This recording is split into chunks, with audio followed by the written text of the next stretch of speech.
Olá meus queridos, tudo bem? Sejam bem-vindos a mais uma videoaula. E o nosso assunto, dando continuidade à aula passada, é o período regencial, parte 2. Tá bom?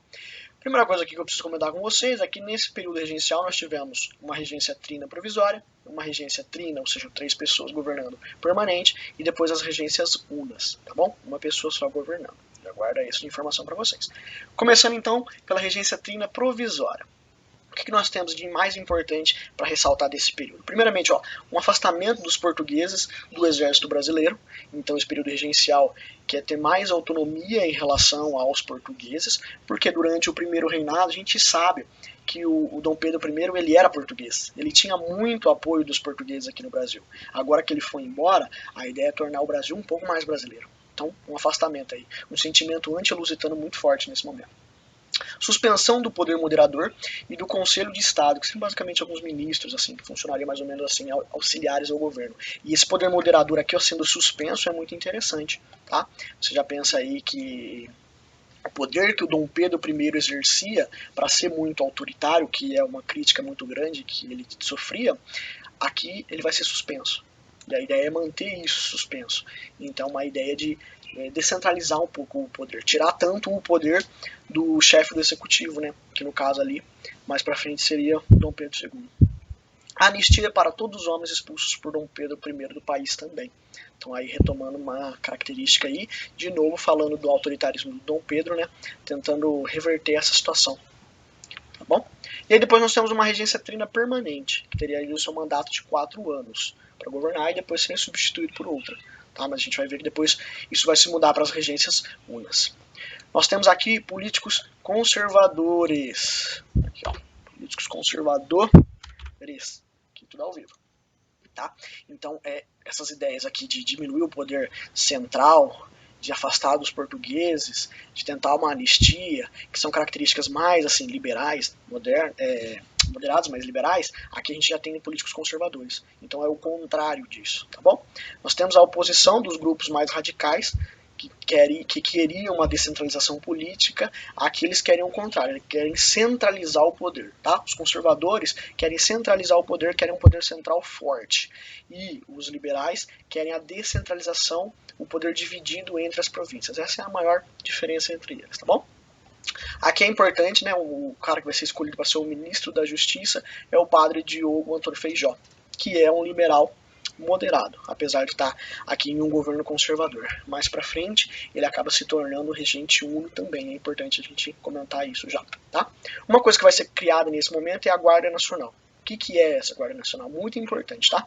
Ela era uma aliança entre os regentes, que representariam o governo central, e as elites locais. De que forma? É uma força militar regional.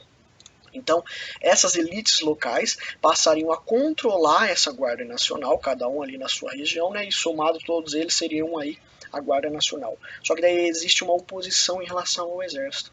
O Exército basicamente não existe, não é organizado, não é forte, isso só vai acontecer depois, né? E aí essa Guarda Nacional que está sob o controle da elite local, ela é a principal força militar do momento. Tá? Sendo mais importante até que o próprio exército. E é ela que vai ser utilizada para combater todos os movimentos, todos os rebeldes, todos os conflitos nesse momento no Brasil vão ser combatidos pela Guarda Nacional, que está na mão dessa elite local. Não se esqueça disso. O que possibilita isso? Né? Esse controle da elite sobre a Guarda Nacional. O que a gente chama de coronelismo.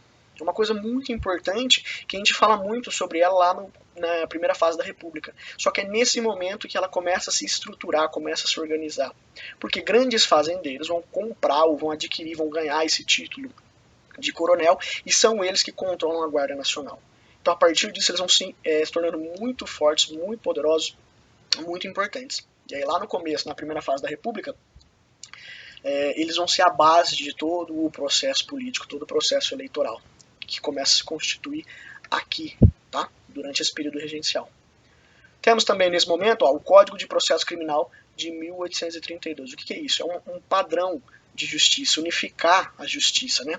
Determinar ali que cada cidade vai ter o seu juiz e as leis precisam ser seguidas todas igualmente, conforme o país todo. Então, é uma padronização em cada uma das regiões. Também volta a ideia de um controle central, do poder central sobre o país todo, tá? E aí isso também serve para poder repreender e sufocar as revoltas, também isso ajuda, tá? obviamente que a partir da Guarda Nacional, é ela que vai sufocar essas revoltas. E aqui já comentando algumas com vocês, a Setembrada, Novembrada e a Abrilada, que vão acontecer em Maranhão e Pernambuco, que são manifestações populares, tá? Com características anti-lusitanas, então ainda com a ideia de diminuir cada vez mais a importância dos portugueses no Brasil, depois dessa ida embora aí do Dom Pedro I, tá bom? Vão ser reprimidas pela Guarda Nacional. Depois também uma outra revolta, que é a Revolta dos Cabanos, também conhecida como Cabanada, tá? Não é a cabanagem, a gente vai falar mais pra frente, tá bom? Não confundam. Onde trabalhadores, escravos, índios e alguns senhores de terra reivindicavam aqui, ó, o retorno do Dom Pedro I. Não fazia muito sentido na época, mas que movimentos que aconteceram, que também a Guarda Nacional vai lá e vai repreender. Porque a função principal da Guarda Nacional é manter a unidade do Brasil. Então qualquer classe social, qualquer grupo, de qualquer província, que quisesse se revoltar contra o governo central e quisesse se separar do Brasil, ia ser repreendido pela Guarda Nacional. Então a Guarda Nacional precisa manter na porrada a unidade do Brasil. De qualquer forma que for preciso, eles precisam manter a unidade do Brasil. Pode estar todo mundo descontente, mas ninguém pode querer se separar nesse momento, tá? Então esse período período regencial é muito importante entender isso, tá? Uma bagunça generalizada que está acontecendo, diversos grupos brigando pelo poder e tentando manter a unidade do Brasil de todas as formas possíveis. Uma outra coisa importante é o ato adicional, ó, de 1834, tá? E isso aqui é bacana, ó, porque vai gerar uma descentralização. Então, apesar ali do governo ser conservador, os liberais vão conseguir a aprovação do ato adicional de 1834 aqui. Ele vem depois da morte de Dom Pedro I. Então, depois disso, a gente lembra já que os restauradores eles passam a não existir mais, né? Vão compor o grupo dos conservadores, porque não tem como querer restaurar, não tem como querer que o Dom Pedro volte se ele está morto, tá bom?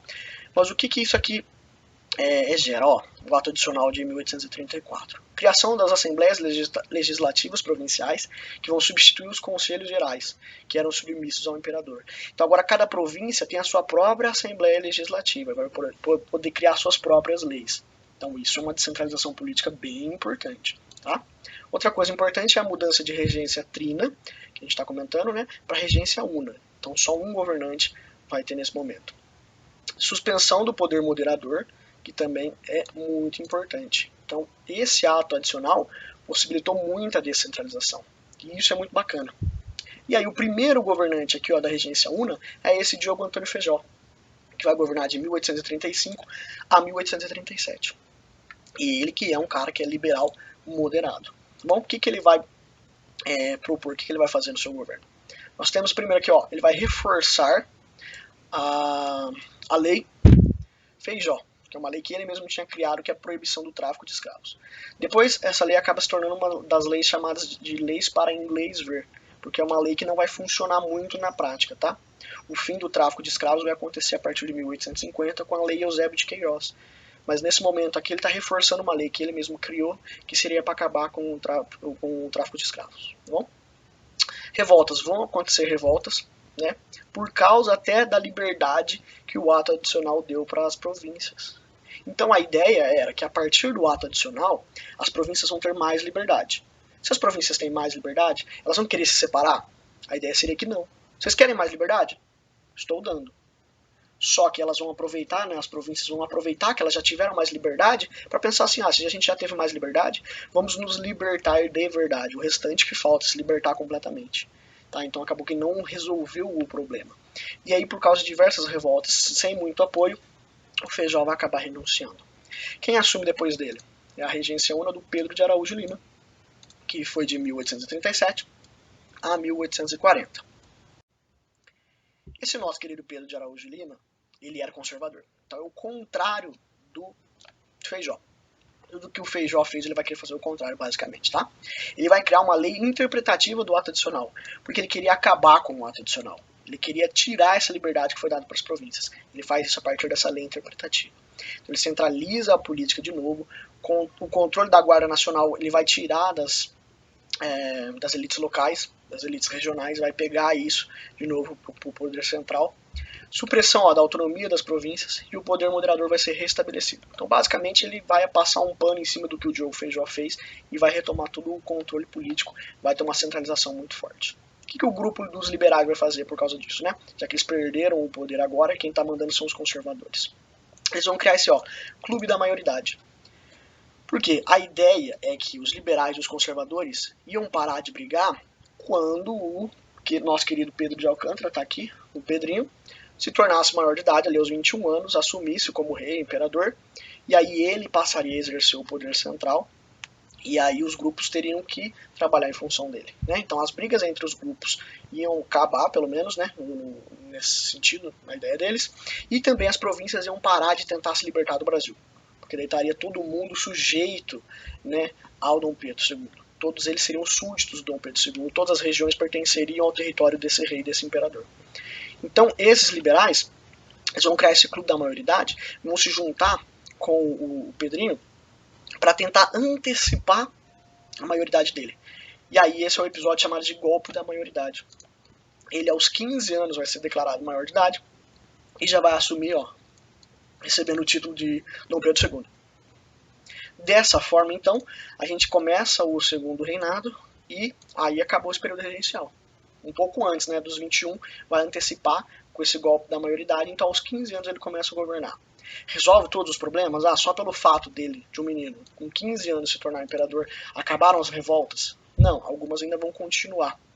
Ah, por causa dele agora estar no poder, os grupos não estão mais brigando. As brigas continuam. Só que agora isso representa uma unidade, aquela ideia do período regencial de manter a unidade de qualquer forma. Com o início do segundo reinado isso facilita um pouco, a partir do momento em que agora tem um imperador que centraliza tudo na figura dele. Tá? Então todos são súditos dele, todo o território pertence a ele. Nesse sentido existe um pouco de unidade. Tá bom? Mas a gente continua falando mais sobre esses assuntos nas próximas aulas. Espero que vocês tenham entendido. É um período meio complexo, meio chatinho, mas eu espero que esteja indo tudo bem. Próxima aula a gente continua falando ainda sobre o período regencial, mas aí a gente vai falar sobre os movimentos, sobre as revoltas todas do período regencial. Bom, qualquer dúvida deixa aí, valeu e até a próxima.